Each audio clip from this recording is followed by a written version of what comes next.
Bismillahirrahmanirrahim. Assalamualaikum warahmatullahi wabarakatuh. Selamat datang kembali di perkuliahan mikrobiologi. Ya, kali ini kita akan membahas di pertemuan ke-13 tentang penyakit akibat infeksi mikroba. Ya, karena sebelumnya kita sudah bahas tentang bagaimana respon imun terhadap infeksi, kemudian tingkat patogenitas mikroba. Ya, nah hari ini kita melihat jenis-jenis penyakit yang diinfeksi oleh mikroba. Namun untuk kemampuan yang diharapkan tentunya setelah Anda mengikuti perkuliahan ini dapat menyebutkan beberapa jenis penyakit yang disebabkan oleh virus, bakteri, dan jamur, kemudian bagaimana proses pengembangan pencegahannya juga ya, epidemiologinya ya.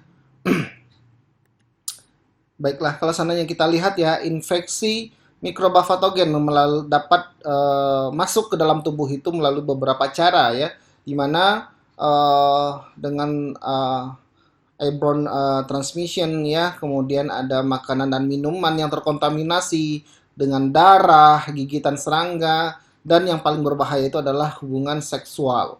Nah, ini beberapa jenis proses ya di mana mikroba itu dapat masuk ke dalam tubuh. Kita bahas satu persatu. Untuk penyakit melalui penularan udara atau airborne disease ya, di mana ini adalah mikroba yang masuk melalui saluran pernafasan ya, yang yang dapat ditularkan melalui pernapasan, bisa dalam berbentuk droplet, lendir, aerosol ya. Ketika Anda terpapar ya, berinteraksi dengan orang yang infeksi, nah ini akan menularkan kepada Anda. Kita lihat kita lihat sedikit ya tentang anatomi dari saluran pernapasan, di mana dari dua bagian, ada pernapasan atas dan pernapasan bawah. Nah ini pernapasan atas tentu dari hidung, rongga hidung, faring, kemudian pernapasan bawah itu terdiri dari laring, trakea, bronkus, bronkiolus, paru-paru. Nah, kita lihat ya beberapa jenis terutama untuk virus ya, ketika dia menginfeksi organ atau melalui saluran pernapasan ini, kemarin kita sudah bahas bahwasanya ada reseptor ya atau tempat masuknya virus ya yang dikenali oleh protein spike atau protein spike ya dari si virus tersebut, sehingga ini akan lebih mudah membuat virus tadi masuk ke dalam tubuh. Nah, ini jenis-jenis penyakit ya yang disebabkan melalui airborne disease. Itu ada faringitis ya, di mana dia merupakan penyakit yang terjadinya peradangan atau inflamasi tenggorokan ya, inflamasi tenggorokan. Ini disebabkan oleh virus influenza dan atau bakteri dari kelompok Streptococcus ya. Di sini dapat dilihat ciri-cirinya itu terjadi kemerahan pada tenggorokan, tenggorokan terasa kering dan gatal disertai dengan batuk, bersin ya, dan juga demam. Ini biasanya umum di setiap orang pasti pernah merasakan gejala adanya influenza ini. Kemudian ada tonsilitis ya, di mana ini merupakan terjadinya peradangan tongsil atau amandel ya di bagian rongga dalam mulut ya, di mana ini disebabkan oleh jenis virus juga, influenza dan adenovirus ya. Di sini gejalanya terjadi pembengkakan kemerahan pada tongsil, sakit pada tenggorokan, terdapat selaput putih pada tongsil ya, susah menelan dan disertai demam juga. Kemudian ada difteria, ini adalah yang sempat viral ya, adanya peradangan pada saluran aman ini juga ya, di mana terjadi infeksi pada saluran pernapasan yang disebabkan oleh Corynebacterium diphtheria. Penyakit ini dapat menyebabkan kematian ternyata. Kemudian pencegahannya dapat dilakukan dengan vaksinasi. Nah, gejalanya pembengkakan kelenjar getah bening pada leher, munculnya pseudomembran ya atau selaput tipis yang berwarna putih, kemudian kesulitan bernapas, demam. Kemudian ada sinusitis. Nah, ini terjadinya peradangan pada sinus kita ya, pada di bagian areal pipi ya. Di sini ada sinus ya. Nah, di sini ada saluran hidung yang berisi udara ya. Di sini diisi oleh peradangan itu karena ada infeksi mikroba Pseudomonas atau Haemophilus influenza. Oke, di mana terjadinya penumpukan cairan ya yang disebabkan oleh mikroba patogen. Nah, ini akan menimbulkan rasa sakit pada daerah sinus, pembengkakan, kemudian adanya lendir yang keluar dari hidung berkepanjangan ya. Kemudian pencegahannya bisa dilakukan dengan antibiotik ya. Di sini ada sinus angkut, ada sinus kronik ya jenisnya. Kemudian ada meningitis. Nah, ini salah satu penyakit yang sangat menghantui juga ya, terjadinya peradangan pada kelenjar selaput apa namanya? Meningen ya, pada perlindungan pada selaput otak kita gitu. Dimana ini disebabkan oleh virus enterovirus, herpes simplex virus. Kalau bakteri itu ada Neisseria meningitidis ya. Ada Streptococcus juga pneumonia. Sudah komplikasi ya ininya. Dimana di meningen kita ini ada 3 lapis tipis ya, lapisan tipis, ada dura mater, kemudian ada reconet, ada pia mater ya, yang menyelubungin otak. Anda bisa lihat pada gambar. Oke, gejalanya tentu apa namanya, mirip dengan penyakit influenza ya, pusing, muntah, kaku pada leher, ruam pada kulit, dan sensitif terhadap cahaya. Ini bisa menyebabkan kematian juga. Tuberkulosis, nah ini adalah salah satu penyakit yang sangat membunuh ya, di mana merupakan infeksi paru-paru oleh Mycobacterium tuberculosis. Nah, penularannya juga secara droplet ya. Ini penyakit ini sudah banyak menyebar di seluruh dunia ya, karena juga termasuk Indonesia salah satu TB terbesar juga ya di dunia. Kemudian sebagian besar orang ya 90% yang terinfeksi TB ini bersifat asimptomatik dan laten ya, di mana sedangkan 10% lagi akan mengalami infeksi sekunder tuberkulosis dengan gejala demam, batuk secara terus-menerus, menghasilkan lendir, kemudian berat badan juga menurun ya. Pengobatannya selama pemberian antibiotik selama 6 sampai 8 bulan ya.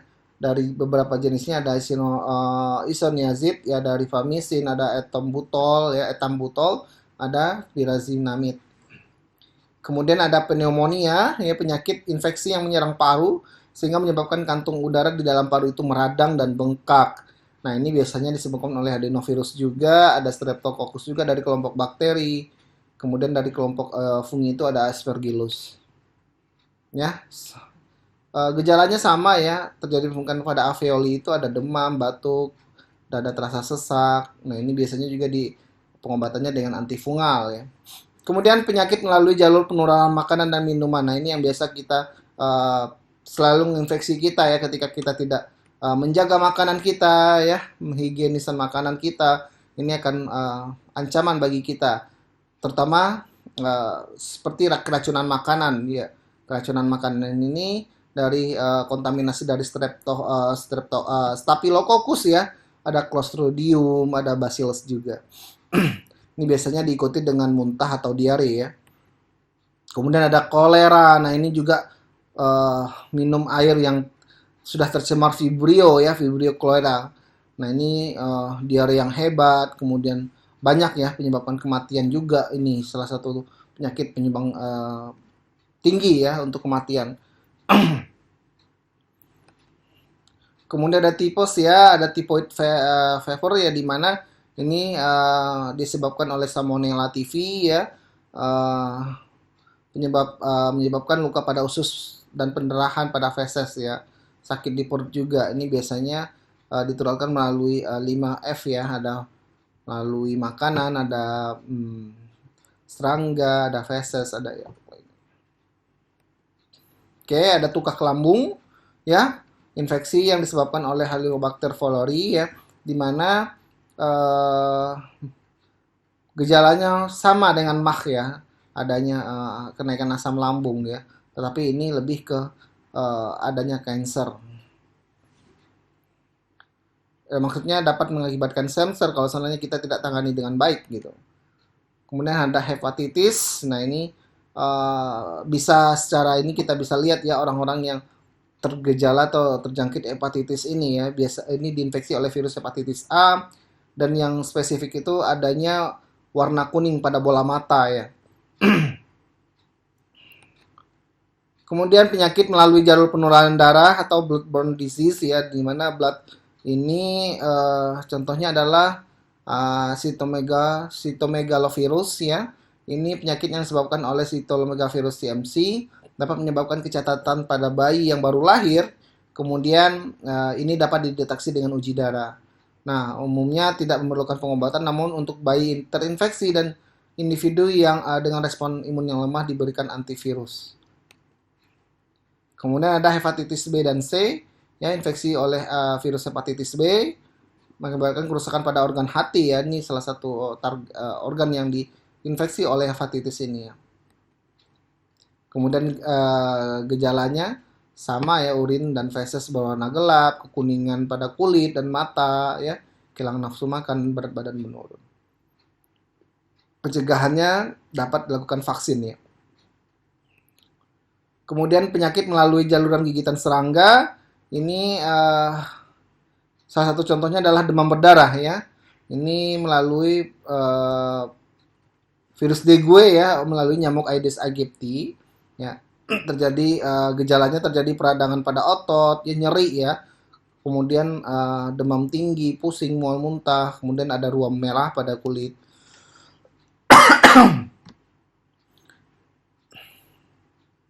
Oke. Dan rata juga dapat kalau tidak ditangani dengan cepat maka akan menyebabkan kematian ya. Karena terjadi kerusakan pada pembuluh darah dan kelenjar getah bening. Oke, ini ada infeksi virus Zika. Nah, ini baru-baru ini juga Zika juga sangat mengancam ya, di mana melalui gigitan nyamuk Aedes ya, terjadinya mikrosefali ya, tengkorak mengecil pada bayi yang baru lahir ya. Nah, kemudian ada melalui hubungan seksual ya, atau sexual transmission disease ya. Ini adalah penyakit-penyakit yang sangat berisiko ya, dan dilarang juga ya kalau seandainya tidak sehat gitu. Bakterial vaginosis ya, ini adalah infeksi yang diakibatkan oleh komposisi bakteri pada vagina ya. Salah satu contoh ada dari kelompok Gardnerella vaginalis, ada Phrenovatella ya, Prevotella ya maksudnya. Karena memang dari vagina itu sendiri biasanya vagina normal itu lebih didominasi oleh bakteri Lactobacillus ya. Salah satu contohnya adalah Johnsoni ya, Lactobacillus johnsoni. Nah, ini menyebabkan menghasilkan lendir yang berbau ya pada vagina. Ini biasanya bisa di antiseptik ya. Antibiotik. Nah, ini ada gonore ya, ada kencing nanah, ini disebabkan oleh bakteri Neisseria gonorrhoeae ya, di mana adanya lendir ya yang dikeluarkan pada vagina, sedangkan pada laki-laki itu adanya cairan kental warna keruh ya, seperti nanah yang dikeluarkan pada organ ketika mau kencing ya. Ini biasa pengobatannya dilakukan dengan antibiotik juga. Kemudian ada sifilis atau raja singa. Ini adalah penyakit diinfeksi oleh Treponema pallidum ya. Dia juga merupakan ada luka kecil ya pada kelamin ya. Kemudian gejala seperti flu, ruam pada kulit. Nah, ini jika tidak diterapi dengan serius maka akan menyebabkan kelumpuhan, kebutaan, bahkan kematian. Kemudian yang kita rasakan sekarang ini adanya penyebaran virus COVID-19 ya, atau SARS-CoV-2, di mana bisa melalui droplet ya, dia biasanya menginfeksi saluran pernapasan seperti airborne tadi, karena ada reseptor S2 ya, S2 itu yang dikenali oleh protein S yang ada pada COVID-19. Jadi tetap jaga kesehatan kita ya, selama kita bersih, kita mengikuti protokol kesehatan, insya Allah kita juga akan terlindung dari yang namanya penyakit infeksi, ya, sehat, hidup makanan dijaga dan lain sebagainya. Sekian saja dari saya, mungkin tidak banyak yang eh, dapat saya sampaikan di sini karena keterbatasan waktu. Silakan diupdate pengetahuannya dengan membaca informasi yang berkaitan dengan materi, ya, eh, jurnal dan lain sebagainya. Silakan dikerjakan tugasnya. Dari saya sekian saja. Wabillahi taufiq wal hidayah. Assalamualaikum warahmatullahi wabarakatuh.